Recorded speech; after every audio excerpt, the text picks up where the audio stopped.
Welcome to Module 5, Lecture 18 of Mastering Production RAG Systems. Today's topic is one that I consider the most underestimated challenge in production AI engineering, CI/CD for RAG pipelines.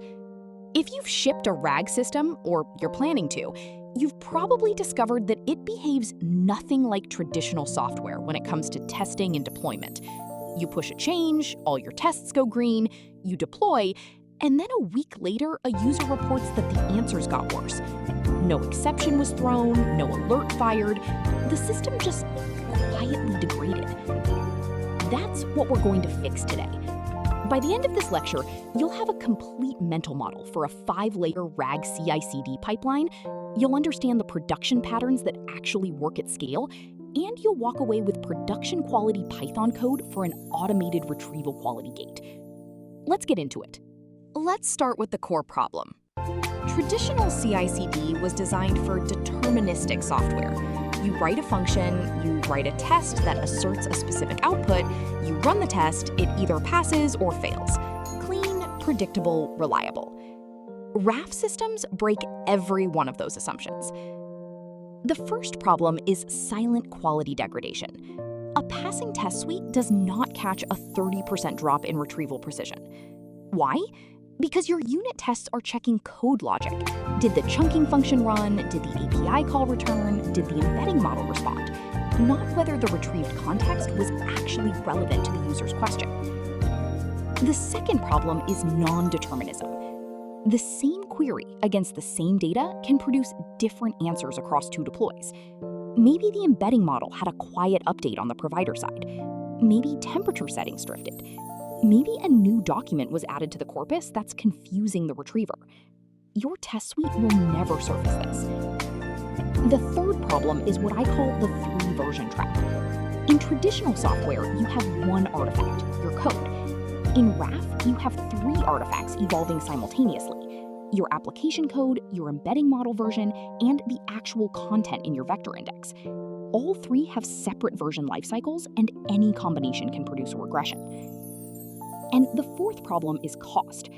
Running LLM as judge evaluations takes minutes and costs real money, not milliseconds and $0 like a unit test. So you can't just throw evaluations at every commit and call it done. That stat on the right side of the slide, 68%, that's from a 2025 Databricks survey of RAG production teams. 68% of their production incidents were caused by silent retrieval quality regressions. Not code bugs, not infrastructure failures. Silent degradation in what gets retrieved. So what has to change? 4 things. 1, retrieval quality gates, not just unit tests. 2, versioned embedding indexes alongside your code. 3, canary deployments for knowledge base updates. And 4, RAG as EVL metrics running in every pipeline run that touches the model or the data. Let me show you exactly how to build all of that. Before we dive into implementation, let's set up the mental model everything else builds on, the 5-layer RAG CI/CD stack. The key insight is that these 5 layers don't all run on the same trigger, and that's what makes the system work. Layer 1 is code CI, your standard pipeline. Linting, type checking, unit tests, dependency audits. It runs on every commit, and most changes exit here in under 3 minutes. Fix a typo in a prompt template, and you shouldn't have to wait for a full RAG evaluation. Layer 2 is data CI. It fires whenever your corpus changes. New documents ingested, old ones updated, schema modified. This layer checks for schema drift, scans for PII leakage, measures chunk length distribution, and runs deduplication, catching data quality issues before they hit your vector index. Layer 3 is embedding CI, and this is where it gets interesting. Anytime your embedding model version changes, a LangChain upgrade, a silent update to OpenAI's embedding API, this layer triggers. It computes cosine similarity between new embedding outputs and a golden reference set. And if drift exceeds 5%, it automatically kicks off a full reindexing. This one layer has saved teams from some genuinely embarrassing production incidents. Layer 4 is Retrieval QA, your retrieval regression suite.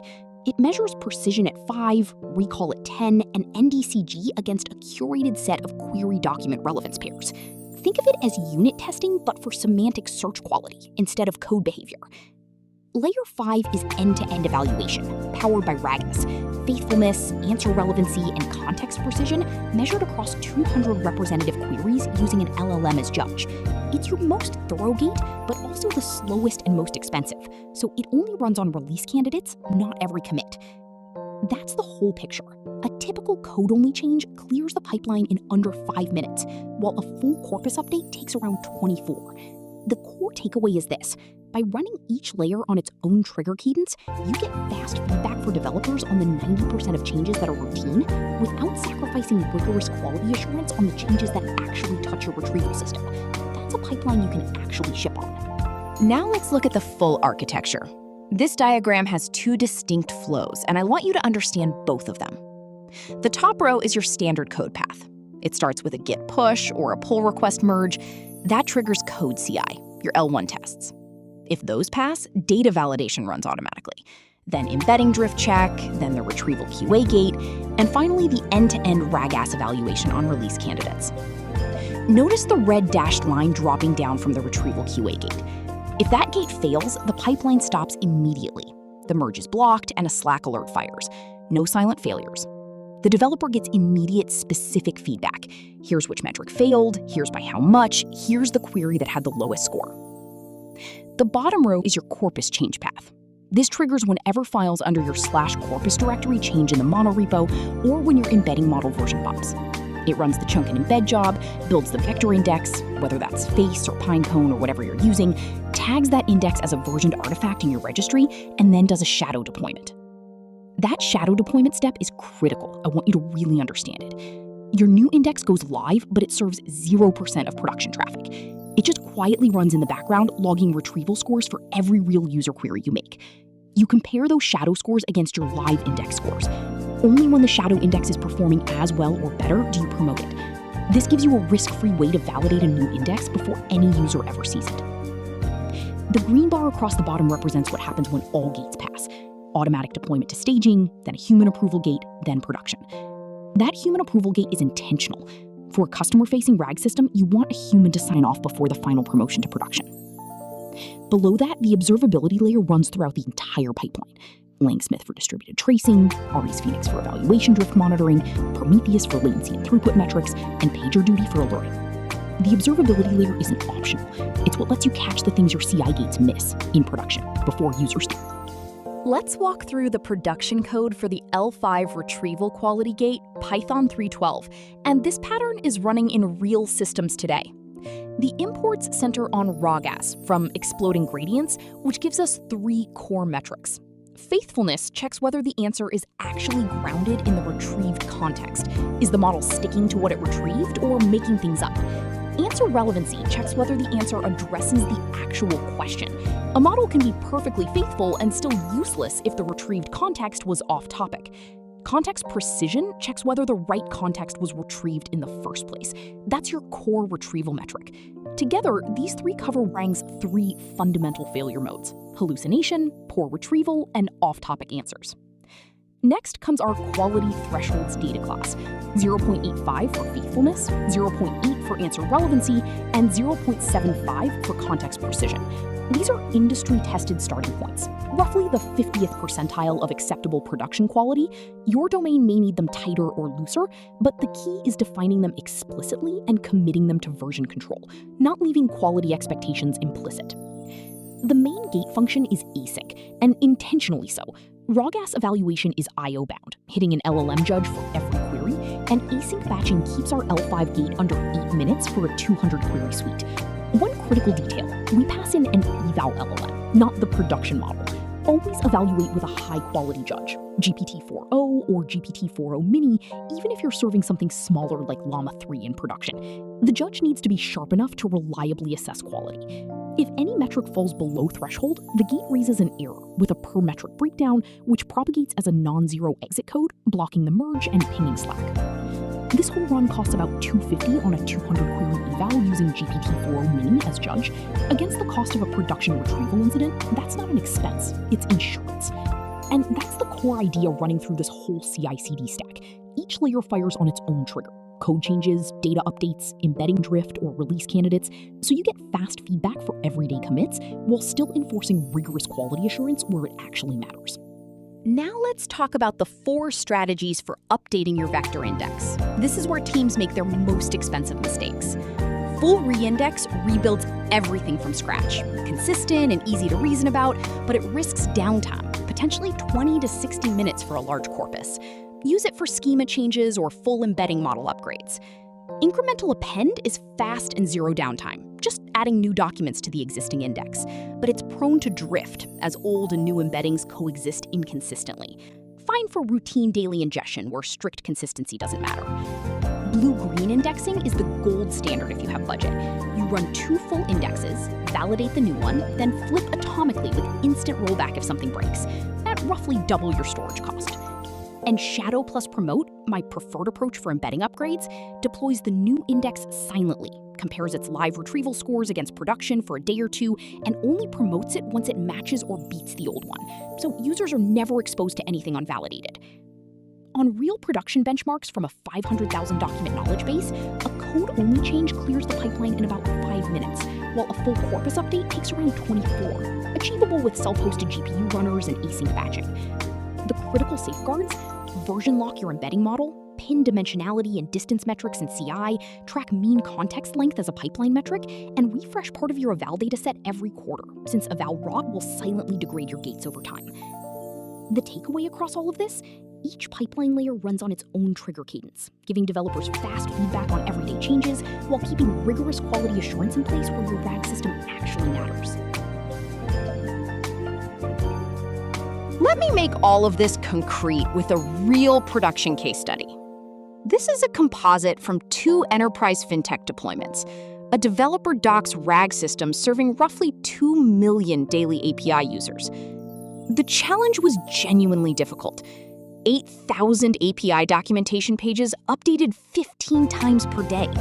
A 99.99% uptime SLA that ruled out any maintenance window approach. Cold start latency had to stay under 200 milliseconds at the 95th percentile. And RAG-ass faithfulness had to stay above 0.88, non-negotiable, because incorrect developer documentation translates directly to broken integrations and customer churn. The team was lean: 4 ML engineers and 2 platform engineers. Their solution implemented exactly the patterns we've been discussing. Incremental append CI handles 98% of changes. New docs, updated endpoints, pricing corrections in under 2 minutes with zero downtime. Blue-green reindex triggers only for embedding model changes, which happens roughly quarterly.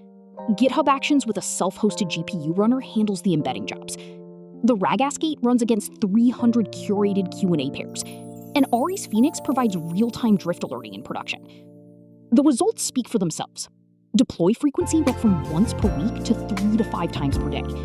Mean time to resolution on retrieval regressions dropped from 47 minutes to 8 minutes because the automated detection in the pipeline catches it instead of waiting for user feedback. Faithfulness held steady at 0.91 average across 6 months. 0 production retrieval incidents after the new pipeline launched. And the entire eval pipeline cost $3.20 per run. That's what properly engineered RAG CI/CD looks like in production. I want to close the technical content with one idea that I believe represents the frontier of where the best RAG teams are heading. The shift is from evaluation as a gate, something you run before you ship, to evaluation as a continuous background process that never stops. The first pattern is continuous eval loops. Don't just run RAG-ace when you deploy. Sample 5% of your production queries every hour and score them with an LLM judge. Alert on the 24-hour rolling average, not point-to-point scores.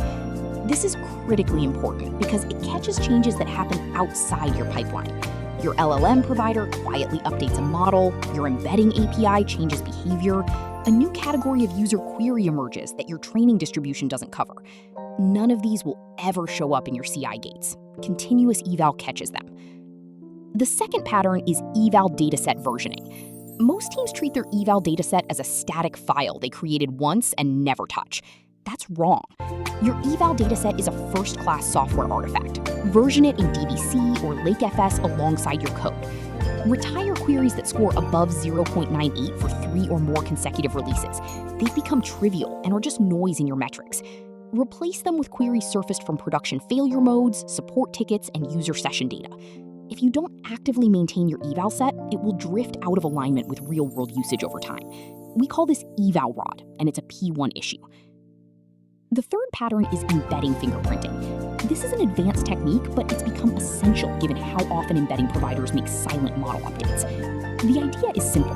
Before every build, you compute a vector space fingerprint of your index, cluster centroid positions, intercluster distances, nearest neighbor consistency for a fixed probe set of queries. If the embedding API returns different vectors for your probe set on the next build, that fingerprint drifts and your L3 gate fires automatically. The Llama Index team uses this internally and has caught 4 silent OpenAI embedding changes over the past 18 months with it. If you take nothing else from this lecture, implement continuous eval sampling and embedding fingerprinting. Those 2 patterns alone will catch the majority of production RAG issues before your users do. Let's distill everything into 5 principles you can act on starting today. Principle 1. RAG needs its own CI/CD layer. Standard code CI is necessary, but never sufficient. The next time someone on your team asks, "Can't we just use our existing CI pipeline for the RAG system?" point them to that 68% statistic. Retrieval quality degrades silently. You need dedicated layers measuring semantic quality. Principle 2. 5 layers tiered by trigger. This is your architectural blueprint. L1 and L2 on every commit. L3 and L4 on data or model changes. L5 on release candidates only. Never run the full suite on every commit. That's the path to a slow pipeline that developers start bypassing. Principle 3. Shadow plus promote for zero-risk index updates. Never hot swap a vector index in production. Shadow deploy alongside production. Collect retrieval scores for 24 to 48 hours. Then promote. The temporary 2-time storage cost is the cheapest insurance you'll ever buy against a retrieval regression reaching your users. Principle 4. RAG gates with typed thresholds. Faithfulness at 0.85, answer relevancy at 0.8, context precision at 0.75 are your starting points. Tune them to your domain. Use async evaluation to keep your L5 gate under 8 minutes. And use a strong judge model even if you serve a smaller model in production. Principle 5. Evaluation is never done. It's continuous. Move beyond gate-only evaluation. Sample production queries hourly. Version your eval dataset. Fingerprint your embedding index. The teams catching production issues in minutes rather than days are the ones who've internalized this. Treat eval drift as an incident, not a metric.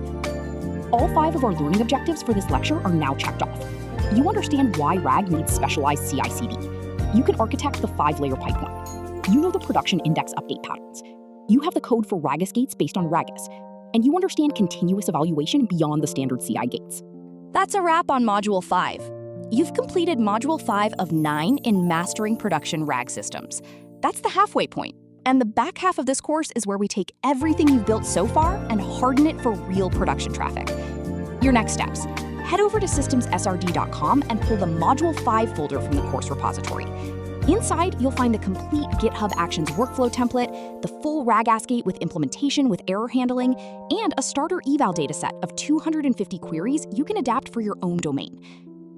Run the pipeline against your own RAG project using the provided Docker Compose setup.